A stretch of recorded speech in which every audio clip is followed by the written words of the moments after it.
Price God. நீங்கள் நல்லா இருப்பீங்க. இந்த நாளிலும் கடவுள் இருக்கிறாரா இல்லையா, கடவுள் பேசுவாரா பேச மாட்டாரா, கடவுள் நல்லது செய்வாரா செய்ய மாட்டாரா, பலவிதமான கேள்விகள் இருந்தாலும் நம்மை படைத்த தேவன் நமக்கு நன்மை செய்யத்தான் இருக்கிறார் என்பதை நீங்கள் மறந்துவிடக்கூடாது. அவரவர் செய்கிற செயல்களை பார்த்து அவரவர்களுக்கு ஏற்ற பலனை கொடுக்கக்கூடிய தேவன்தான் நம்முடைய தேவன். ஸ்பர்ஜன் என்ற ஒரு பெரிய ஒரு போதகர் இங்கிலாந்தில் இருந்தார். அவர் ஒரு முறை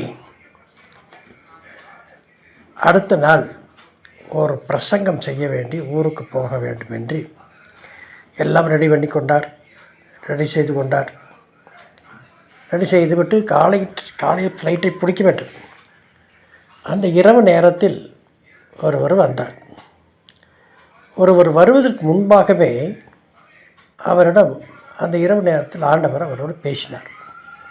உன்னை தேடி ஒருவர் வருவான், அவனுக்கு கையில் இருக்கிற பணத்தை கொடுத்து விடு என்று பேசினார். தேவன் பேசினார்.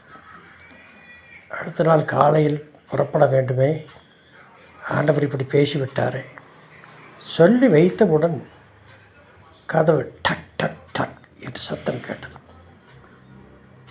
கதவை திறந்தார். ஒரு ஏழை பிரசங்கம் பண்ணுகிறவர், ஆண்டவரை பற்றி பிரசங்கம் பண்ணுகிறவர் வந்தார். ஐயா, எங்கள் குடும்பம் கொஞ்சம் வறுமையில் இருக்குது, ஸ்கூல் ஃபீஸு 2 குழந்தைகளுக்கு கட்டணும், அது நாளைக்கே கட்டணும், இல்லாட்டி குழந்தைகளை வெளியே நிறுத்திடுவாங்க என்று சொன்னவுடன் அவர் ஒன்றுமே பேசவில்லை. காரணம், ஆல்ரெடி அவர்கிட்ட ஆண்டவர் பேசிவிட்டார். எடுத்து வைத்திருந்த $130 என்று நான் நினைக்கிறேன். இது நான் படித்து தெரிந்தது. அதை உடனடியாக ஒரு கவரில் போட்டு கொடுத்து அனுப்பித்து விட்டார். வாங்கியவர் அதை பிரித்தும் கூட பார்க்கவில்லை. நன்றி ஐயா, ஆண்டவர் உங்களை ஆசீர்வதிப்பாராக என்று சொல்லி போய்விட்டார். இவர் தூங்க போனார். ஆனாலும் இவருக்கு ஆண்டவர் பேசினார், கொடுத்து விட்டோம். ஆனால் அடுத்த நாளைக்கு ஒரு மீட்டிங்கும் டைம் கொடுத்து விட்டோம், என்ன செய்வது? ஆண்டவர் பேசினார், ஆண்டவர் பார்த்துக்கொள்வார். ஒரே பேச்சு, ஒரே இதுதான். அப்படி இருக்கும் பொழுது காலையில் விடிந்தவுடன் காலை 11 மணிக்கு என்னமோ ஃப்ளைட்டு. காலையில் கதவை திறந்தவுடன் ஒரு கவர், அந்த கவரை ஒரு கவர் கிடக்குது என்று பார்த்தார். இவர் கொடுத்தது $130, ஆனால் கவரில் இருந்ததோ $250. அதில் எழுதப்பட்டிருந்த வாசகம் என்னவென்றால், என்னோடு தேவன் பேசினார், இந்த பணத்தை ஸ்பர்ஜனுக்கு கொடு என்று பேசினார், இதில் உள்ள பணத்தை உங்கள் ஊழியத்துக்கு ஆத்மீக வேலைகளுக்கு வைத்து கொள்ளுங்கள் என்று சொன்னார். இதுதான் தேவன். நினைப்பதற்கு எண்ணுவதற்கு மேலான காரியங்களை செய்கிற தேவனை நம்பினோர் கெடுவதில்லை. இதற்கு உதாரணமாக இன்னொரு சம்பவம், தமிழ்நாட்டில் நடந்த சம்பவத்தை ஒன்று சொல்ல ஆரம்பிக்கிறேன். எம்ஜிஆர் என்ற ஒரு முதல்வர் ஆட்சிக்கு வந்தார். வந்தவுடன் அவர் வழியில் போகும்போது பயங்கரமான மழை.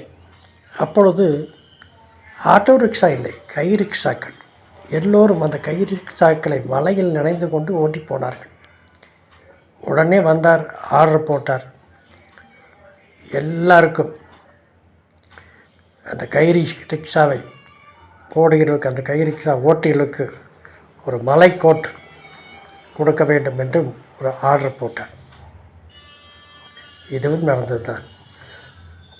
கஷ்டப்படும்போது தேவன் யார் யாரிடத்தில் பேசி நமக்கு என்னென்ன நன்மைகள் செய்வார் என்பதை நீங்கள் புரிந்து கொள்ளத்தான் இந்த கதையை சொல்லிக் கொண்டிருக்கிறேன்.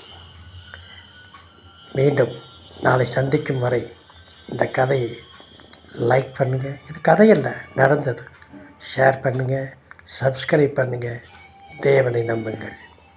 நாளை சந்திப்போமா?